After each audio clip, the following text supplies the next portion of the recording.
Apaan sih darah Yesus, darah Yesus? Ada apa bang? Dari tadi darah Yesus melulu. Ya elah bang, masa kagak tahu darah Yesus bang? Oh gitu po. Apaan po darah Yesus? Darah Yesus itu darah yang nebus dosa kita bang. Kalau dosa ayah? Ya ditebus juga. Kalau dosanya babe? Ya ditebus. Kalau dosanya jemaat po? Jangankan jemaat pak, abang. Dosanya pendeta juga ditebus bang. Oh gitu po. Pokoknya inget ya bang, darah Yesus nggak ada yang lain. Oh iya po ya. Kalau gitu kita nyanyi lagi po ya.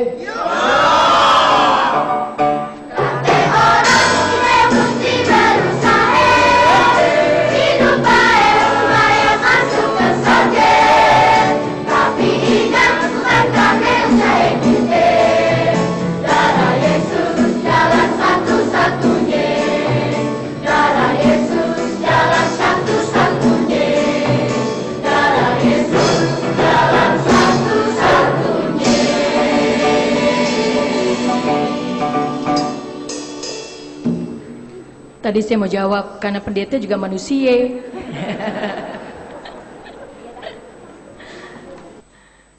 Iya jemaat, dalam sukacita bersama kita pada saat ini, dan syukur kita juga sebagai warga negara Republik Indonesia, hari ulang tahun yang ke-68, dan kita mengungkapkannya secara kreatif di bulan seni GKI Kebayoran Baru.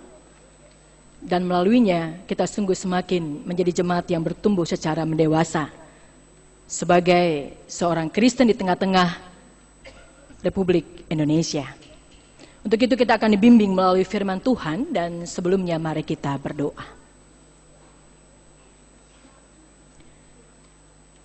Kuasai kami, ya Tuhan, pada saat ini dengan kuat kuasa Roh-Mu yang kudus.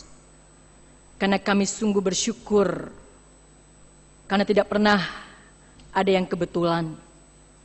Ketika Engkau menempatkan kami sebagai seorang Kristiani, pengikut-Mu ya Kristus, di tengah-tengah bangsa negara kami, Indonesia.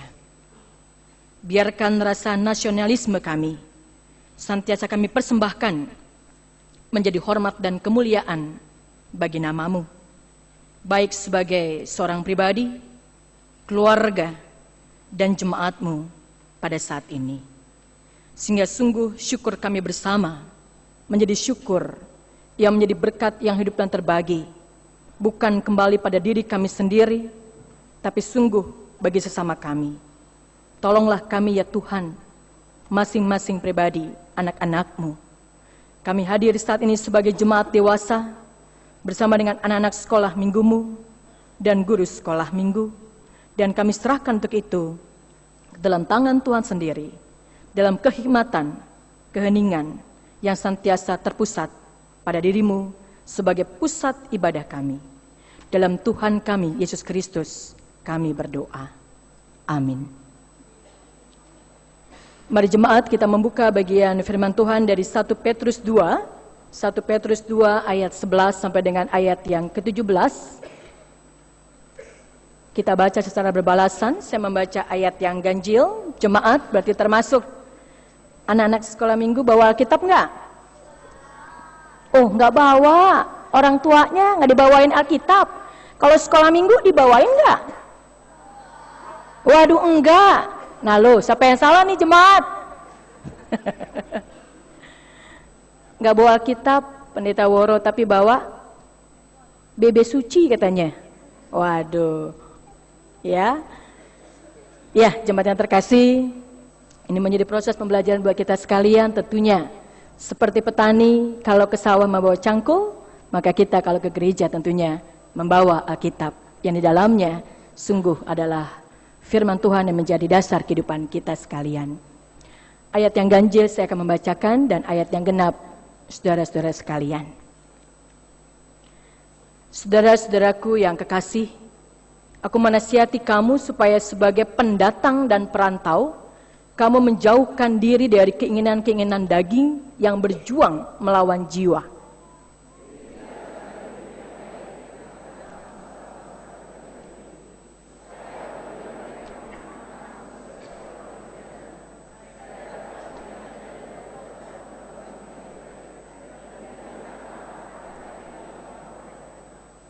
Tunduklah karena Allah kepada semua lembaga manusia, baik kepada raja sebagai pemegang kekuasaan yang tertinggi,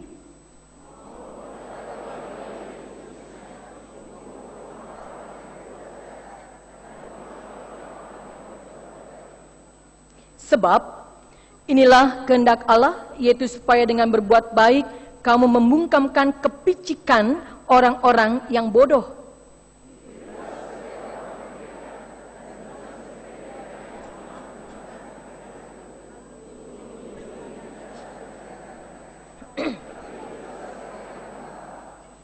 Hormatilah semua orang, kasihilah saudara-saudaramu, takutlah akan Allah, hormatilah raja. Berbahagialah orang yang mendengarkan firman Tuhan serta memeliharanya. Haleluya.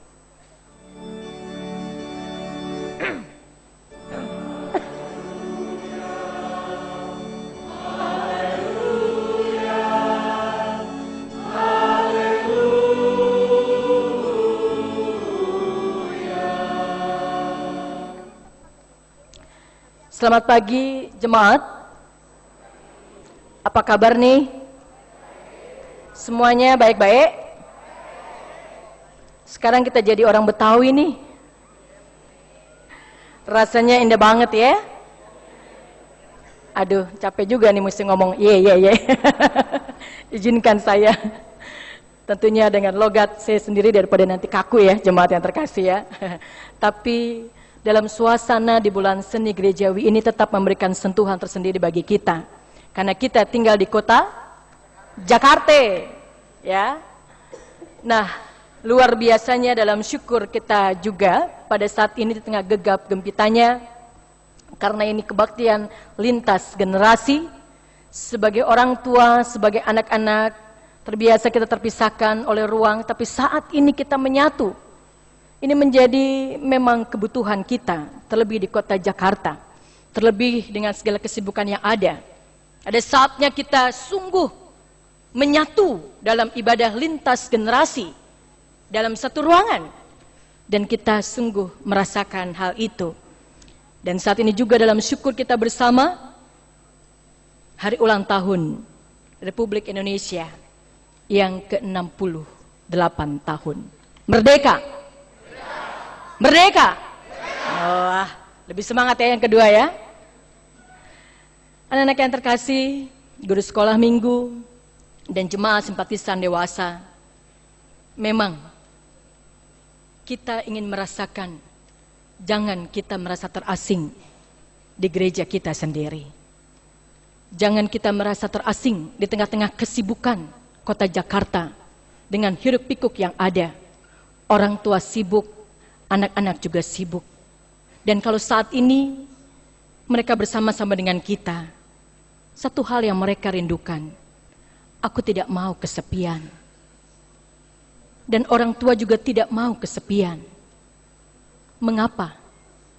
Karena salah satu tanda hidup, kalau tema kita saat ini berbicara hidup kekristenan di tengah-tengah kemerdekaan kita pada saat ini, saudara yang terkasih, tandanya adalah persekutuan. Kita keluarga besar yang menyatu pada saat ini, supaya setiap orang merasa aku tidak pernah sendiri, tapi kita adalah keluarga. Anak-anak, ingat James Holmes? Siapa dia? Ada yang namanya James di sini? Nggak ada? Tapi belakangnya ada Holmes. Siapa dia? Pelaku penembakan di premier film Batman. Nah, baru ingat ya? Siapa yang pernah nonton film Batman? Wah, siapa yang pernah nonton film The Passion of Christ? Nah, lihat ya Bapak Ibu ya, film Batman lebih top daripada orang tua. Berarti harus lebih sering-sering ajak anak-anak juga. Boleh nonton film Batman, tapi juga jangan lupa nonton film. Iya. Nah, dia sosok yang cerdas. Bukankah ini harapan orang tua bagi anak-anak?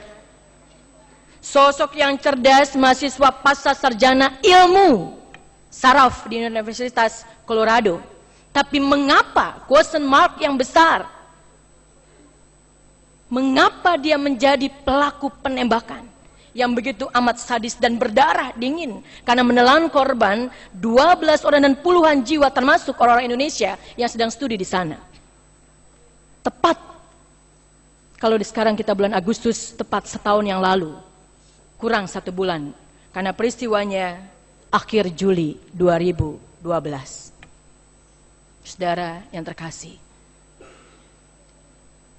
kalau mereka menghadapi hal seperti ini, orang luar langsung dengan penelitiannya, mengapa bisa terjadi seperti ini? Rupanya jemaat terkasih, dia kesepian. Dia sosok yang sejahtera diukur di tengah-tengah masyarakat Amerika di sana, secara status sosial, status pendidikan, tapi dia depresi karena dia kesepian.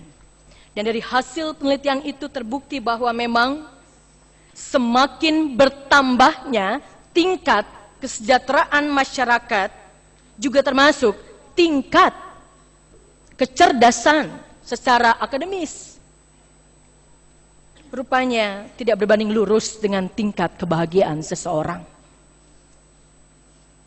Ketika dia tetap merasa saya sendiri. saya tidak punya siapa-siapa. Bagaimana dengan saudara dan saya? Karena ini menjadi fenomena yang mengejala dalam kehidupan kita. Kalau James Holmes seorang mahasiswa pasca sarjana, tapi tingkat depresi seseorang, kalau kita membaca di surat kabar, atau kita mungkin mengalami dan kita tahu, semakin banyak anak-anak dan remaja juga mengalami hal seperti ini. Di mana kita sebagai orang tua, di mana kita sebagai gereja. Karena itulah jemaat yang terkasih, kalau saat ini sebagai persekutuan yang sungguh kita merasakan syukur sukacita bersama, kita ingin merasakan satu hal yang menandai hidup kekristenan, yaitu dalam guyup persekutuan. Supaya apa? Supaya ketika kita diperlengkapi bagaimana menjaga keguyupan ini, persekutuan ini. Dan secara khusus ketika dalam bulan seni ini diangkat tema menghargai sebagai persekutuan yang memberi ruang pada kepelbagaian, keragaman, nggak pernah ada yang sama, tapi kita tetap menyatu adanya. Dan ini disimbolisasikan kalau pada saat ini dengan daerah Betawi, dan kita menyadari itu juga mewakili diri kita masing-masing, bahwa tidak ada hal yang menyatu, yang kita membuat seragam satu dengan yang lain, tidak, tapi kita menyatu. Lihat anak-anak, lihat Bapak Ibu penatua, lihat kita sekalian, bahwa kita berbeda, tapi kita menyatu adanya. Dalam keberadaan kita yang demikian, apa yang bisa kita maknai, jemaat yang terkasih, anak-anak yang terkasih? Apa? Apakah kita kalau udah kumpul, guyup, terus untuk suka, senang-senang, tertawa? Tidak, ada maknanya. Untuk apa selalu kita menandai setiap hari Minggu kita ke gereja? Bukan karena paksaan dari orang tua, bukan karena kewajiban, tapi sukacita karena ada selalu hal yang mau Tuhan sampaikan supaya hidup kita ini bermakna. Ada tujuannya. James Holmes bisa seperti itu karena akhirnya dia tidak jelas apa makna hidupku, apa tujuan hidupku. Nah, hari ini pesan firman Tuhan sangat jelas sekali, jemaat yang terkasih. Milikilah cara hidup yang baik. Karena apa? Karena kita adalah orang-orang pendatang, orang perantau. Itu artinya hidup Bapak Ibu dengan saya tidak untuk selama-lamanya, hanya sementara. Dan konteks surat 1 Petrus ini, jemaat yang terkasih, memang ketika mereka telah memilih Kristus sebagai Tuhan Juru Selamat mereka tersebar. Karena itu kalau kita membaca dari pasal yang pertama, pada orang-orang pendatang yang tersebar di Pontus, Galatia, Kapadokia, Asia Kecil, dan Bitinia. Dan mereka merasakan sebagai pendatang, perantau, sebagai seorang Kristen, luar biasa hambatan dan tantangannya. Ada banyak godaannya, ada banyak hal yang mencurigai hidup kita. Karena itu buktikan dengan memiliki cara hidup yang baik. Supaya mereka yang memfitnah kita, membungkam mulutnya. Oh, ternyata tidak bisa dibuktikan kalau ada orang yang tidak suka dengan pengikut Kristus. Bukan dengan kekerasan, bukan dengan hal yang sewenang-wenang, tapi tetap dengan hal yang menghormati siapa pemimpin bangsa negara kita, yang dengan hikmat Tuhan menghargai tentang hal ini. Cara hidup yang baik tentunya, jemaat yang terkasih, luar biasa luasnya, bukan? Maka kalau bagian firman Tuhan saat ini menyapa kita dari 1 Petrus pasal 2 ayat 11 sampai 17, pertama-tama yaitu keinginan daging. Apa itu? Sesuatu hal yang selalu menuruti hawa nafsu kita. keinginan kita. Jemaat yang terkasih, ayat 16. Mari kita lihat bersama-sama, menegaskan tentang hal apa? Hiduplah sebagai orang merdeka dan bukan seperti mereka yang menyalahgunakan kemerdekaan itu untuk menyelubungi kejahatan-kejahatan mereka, tetapi hiduplah sebagai hamba Allah. Kemarin dalam kebaktian syukur kita atas hari ulang tahun Republik Indonesia yang ke-68, kita diingatkan bahwa kita sudah dimerdekakan. Artinya kita harus jangan ragu-ragu. Kita merdeka? Ya, kita merdeka. Kita adalah orang-orang merdeka dalam Tuhan. Nah, kita yang membuktikan kemerdekaan kita itu di tengah-tengah kehidupan nyata kita.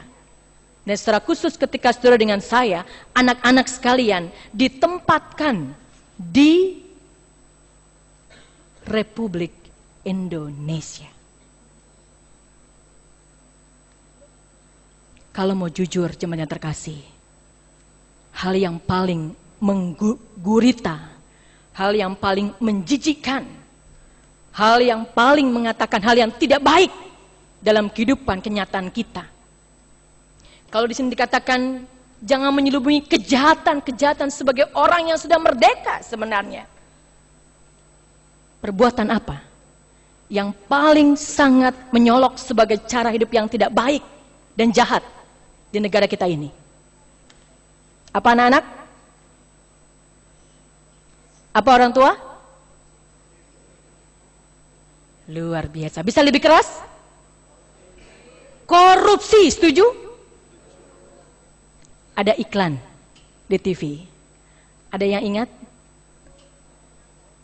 Sosok seseorang bisa menjadi korupsi, itu rupanya pas kecilnya ngapain dia? Suka apa? Ingat iklan ini jemaat? Kenapa nyontek? Karena orang tuanya menekan, nilainya harus bagus, apapun caranya. Halal tidak halal? Oh enggak begitu ya jemaat ya. Kalau jelek, dimarahin. Wah, anak tertekan dan cara apapun dia lakukan, nyontek. Besarnya, remaja, nyontek juga, terlambat datang ke sekolah. Lebih besar lagi, kalau dalam iklan itu, selingkuh. Selingan iseng asal keluarga tetap utuh. Oh salah. Selingan iseng yang membuat keluarga runtuh. Dan seorang koruptor. Jemaat yang terkasih, ini satu hal yang membuat kita sangat prihatin. Bagaimana kita sebagai orang tua, sebagai gereja, sebagai orang yang telah dimerdekakan dari dosa dan tidak lagi jatuh dalam dosa. Ketika roh materialisme yang selalu membentuk setiap orang sehingga menghalalkan segala cara, karena setiap orang memandang seseorang dari status sosialnya, dan ini diikuti di tengah maraknya elit politik ketika hadir sebagai partai-partai politik yang ada. Bagaimana memberikan contoh kepada anak-anak, generasi penerus bangsa Indonesia. Apakah stigma atau cap Indonesia itu sebagai negara koruptor yang luar biasa tetap akan terus terstigma demikian? Masih adakah harapan? Masih adakah harapan jemaat?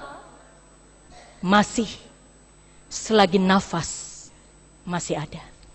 Selagi hidup masih Tuhan percayakan. Jangan terus lubungi kejahatan itu. Karena kita adalah orang merdeka. Lebih sangat memprihatinkan ketika sebagai seorang Kristen, sebagai seorang pengikut Kristus, siapapun saudara dengan saya, di keluarga kita kah, di gereja ini kah, Di negara kita kah, sebagai anggota masyarakat yang ada, sebagai pejabat, pengusaha, sebagai apapun, ketika cap itu juga menjadi introspeksi diri kita bersama-sama. Karena itu, di tengah-tengah segala hal yang sungguh menjadi syukur kita bersama dalam anugerah Tuhan HUT 68, kisah Tasripin, saudara-saudara, kisah Beteguh, siapa mereka, menjadi kisah yang luar biasa. Padahal sama halnya dengan anak-anak yang ada pada saat ini bersama-sama dengan kita. Mereka anak-anak. Tapi kalau dalam masalah kemajemukan kita juga perlu belajar dari anak-anak. Seperti yang saya sampaikan dalam renungan Warta Jemaat. Dari masalah hidup yang bersahaja, orang dewasa juga perlu belajar dari mereka. Siapa Tasripin, siapa Beteguh? Tasripin yang ada di sebelah kanan, paling kanan. Dan foto ini, foto setelah Presiden SBY pun memperhatikan mereka. Begitu banyak orang yang akhirnya resah, yang akhirnya merasa bahwa siapa kami sebagai orang dewasa yang memaknai hidup anugerah Tuhan. Karena jemaat yang terkasih, mereka seorang yang satu bocah miskin. Karena kalau Tasripin ketiga adiknya harus dibiayai dan dia sebagai kepala rumah tangga. Karena ayahnya harus kerja di Kalimantan ketika ibunya telah meninggal, menjadi korban buruh pasir. Dan foto-foto kalau kita lihat, wah luar biasa sekarang berubahnya. Siapa Beteguh, anak-anak? Ada yang pernah dengar nama Beteguh? Siapa?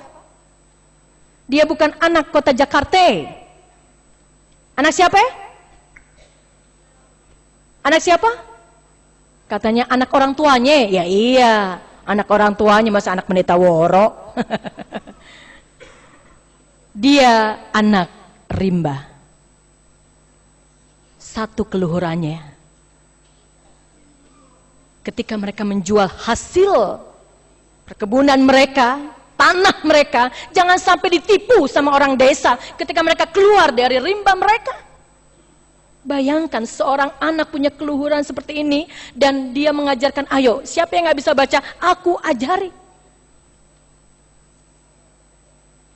Mereka suku anak dalam yang menempati kawasan Taman Nasional Bukit 12 Provinsi Jambi. Jemaat yang terkasih, bagaimana dengan anak-anak kita? Membawa transformasi Indonesia bukan nanti, tapi yang kita lakukan saat ini. Dan untuk itu Tuhan menempatkan saudara dengan saya sebagai pengikut Kristus dengan teologi salibnya. Artinya apa? Salib yang lambang penderitaan bukan menambah korban yang ada, tapi menjadikan dirinya sebagai korban untuk sebuah kebenaran. Membela mereka yang tersisihkan, terpinggirkan, dan termiskinkan. Dan itu mulai dari dalam diri kita sendiri. Kita pakaikan negara Indonesia sebagai negara yang merdeka. Kita mulai dalam kehidupan kita pada saat ini, di gereja ini, di keluarga kita. Karena apa? Karena hidup kekristenan itu menjadi hidup yang sangat bermakna dalam kasih Tuhan. Anak-anak, para guru sekolah minggu, orang-orang dewasa, mari, tidak pernah kita mampu sendiri. Dalam sebuah persekutuan yang saling melengkapi, kita terus akan bertumbuh dewasa sebagai alat kemerdekaan yang memerdekakan sesama kita, bukan menindas mereka. Menjadi alat kemerdekaan yang hidup bagi hormat dan kemuliaan bagi nama Tuhan. Itu bukti supaya mereka juga tahu benar bahwa kita dididik untuk memiliki cara hidup yang baik. Bukan terus hidup dalam kejahatan. Kita lakukan untuk siapa? Untuk Tuhan. Sebagai pemilik hidup kita, negara kita dan dunia ini. Merdeka. Sekali merdeka, tetap merdeka. Tuhan memberkati. Amin.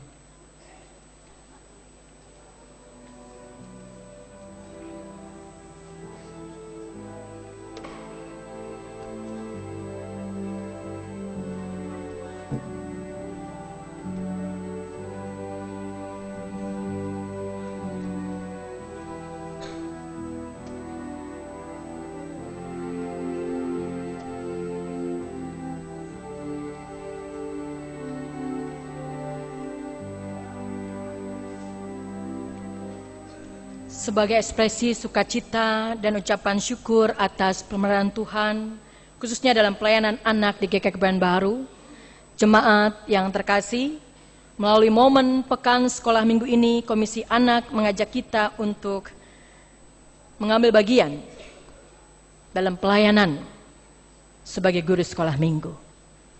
Karena seperti yang tadi pesan firman Tuhan, kita tidak pernah bisa sendiri, tapi bersama-sama. Untuk itu, di antara mereka yang memberikan tanda kasih sebagai simbol rasa syukur, rasa sukacita atas anugerah Tuhan melalui gerejanya dalam membina, mendidik anak-anak sekolah minggu yang ada. Ini merupakan simbolisasi jemaat yang terkasih, jadi tidak semuanya diberikan. Ya, kita lihat mereka ada yang memberikan di dalam, juga di luar, sebagai syukur kita bersama. Oh, saya diberikan juga.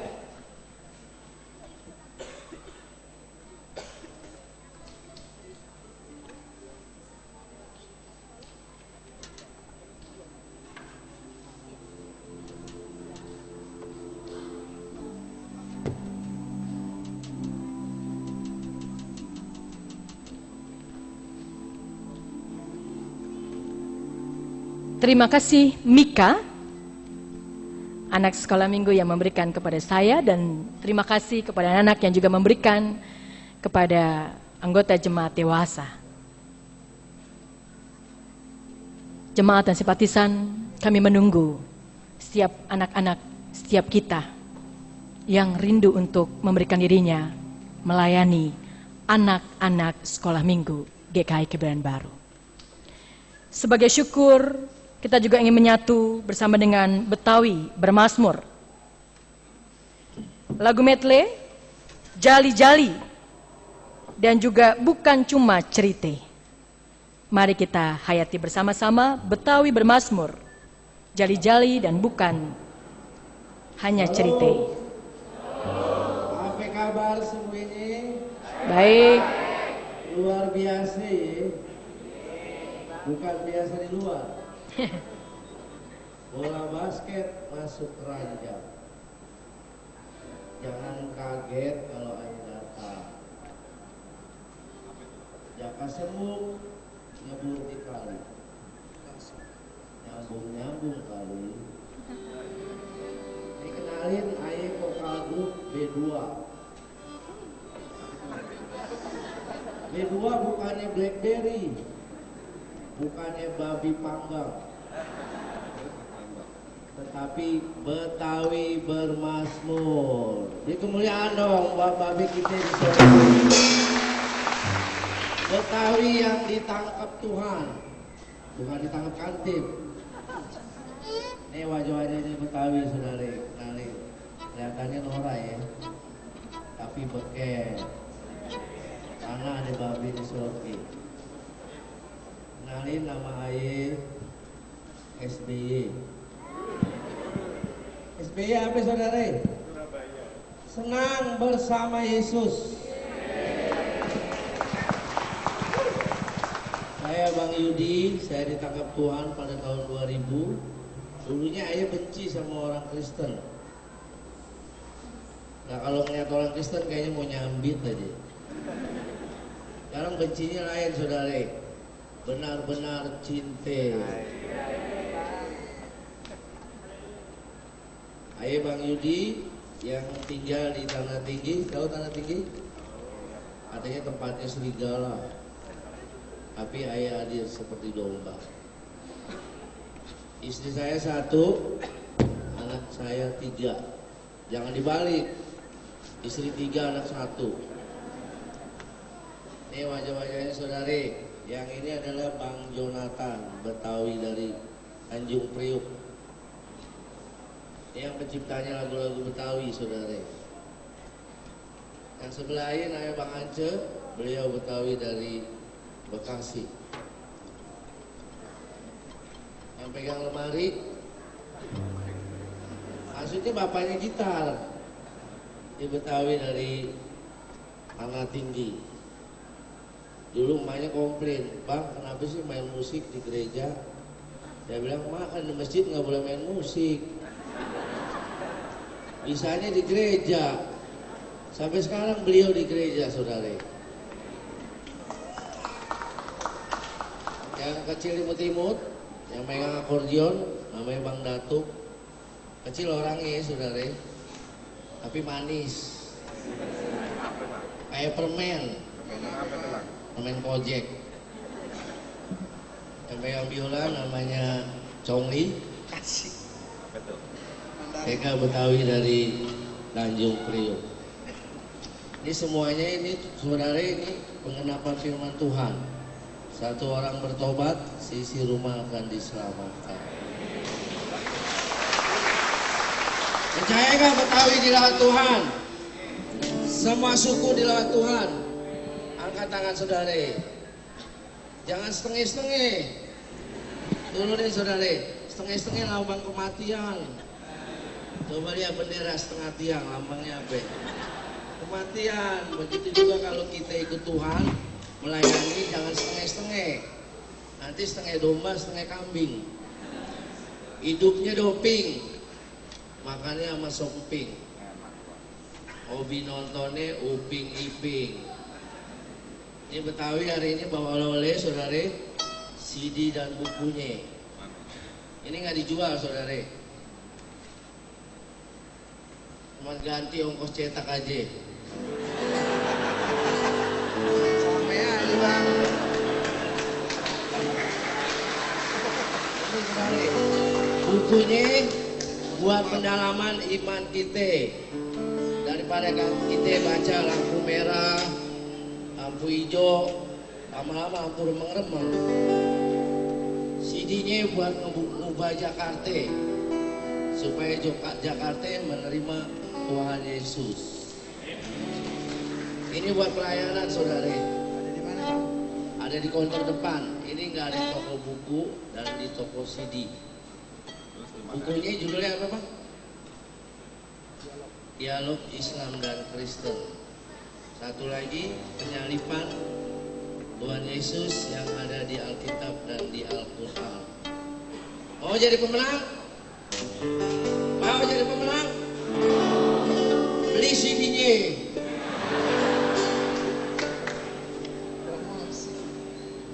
Boleh nyanyi nggak Po? Berapa lagu? 1 album. Ayo Bang. Anak Betawi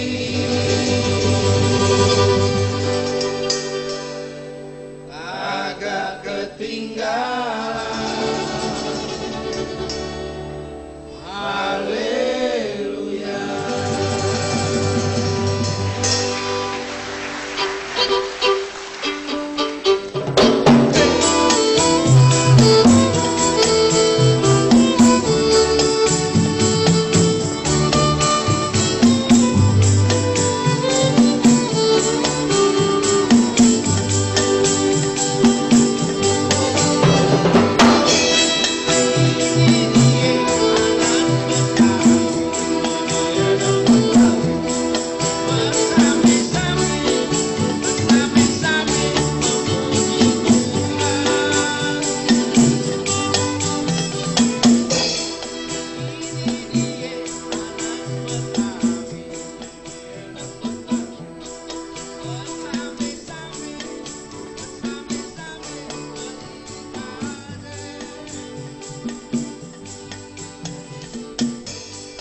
Mau denger nggak sanksinya Babe?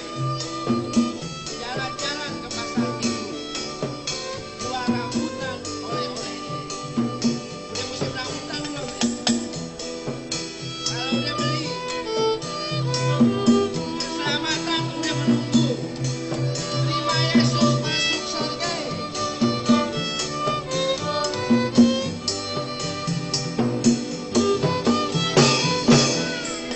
Palinglah enak memuji Tuhan. Pujilah Yesus sepenuh hati.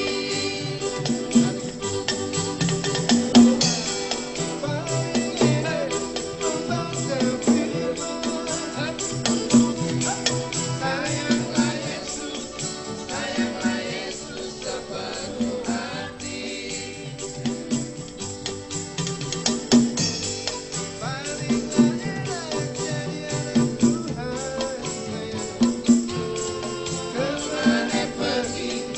Kemana pergi, berkati orang.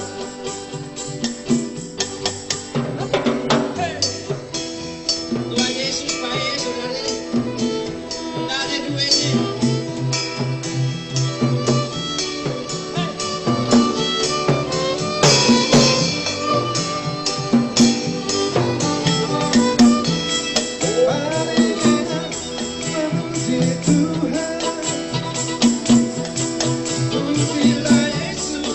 Pujilah Yesus sepenuh hati.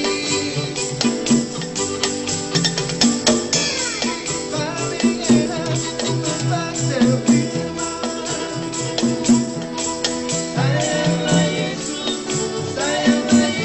sepenuh hati.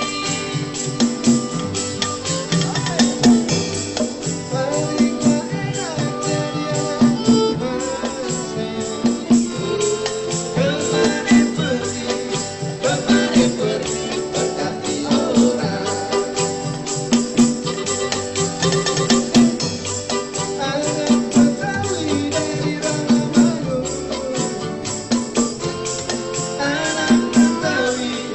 Anak Betawi, tilawat Tuhan. Anak Betawi dari Rawamangun. Anak Betawi, tilawat Tuhan. Anak Betawi dari Rawamangun. Beri kemuliaan dong Bapak kita di surga. Anak Betawi, tilawat Tuhan. Was, bukan cuma cerita Betawi kenal Tuhan, tapi ini kenyataan saudara.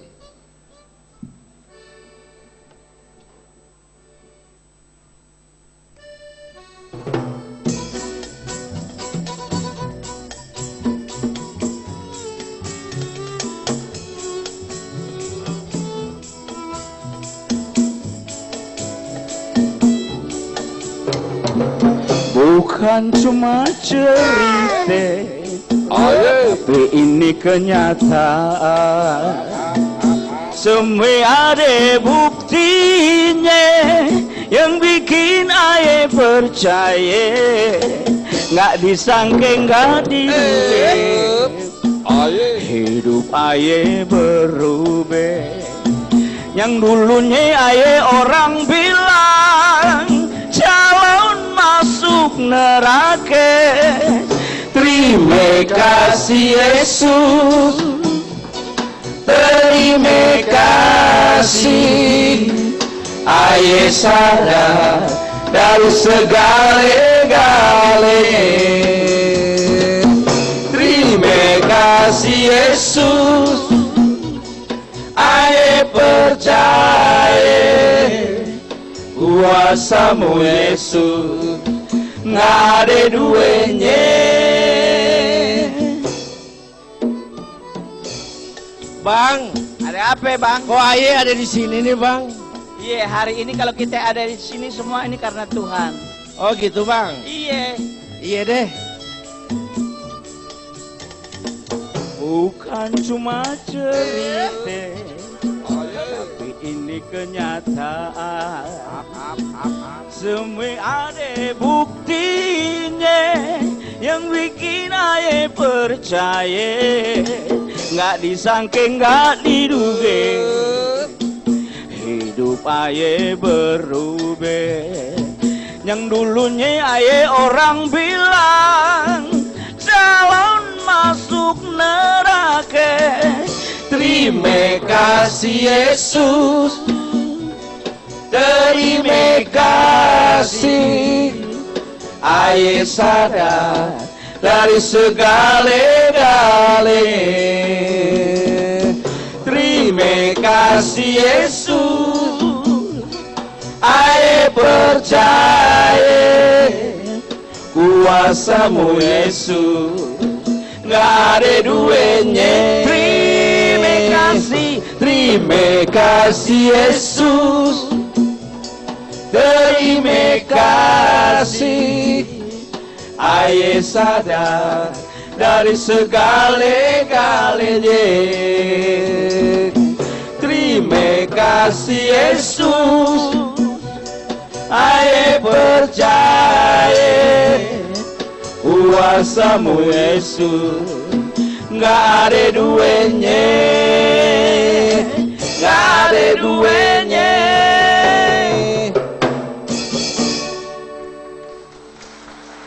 Tuhan Yesus nggak ada duanya. Udah dulu ya, Tuhan Yesus memberkati.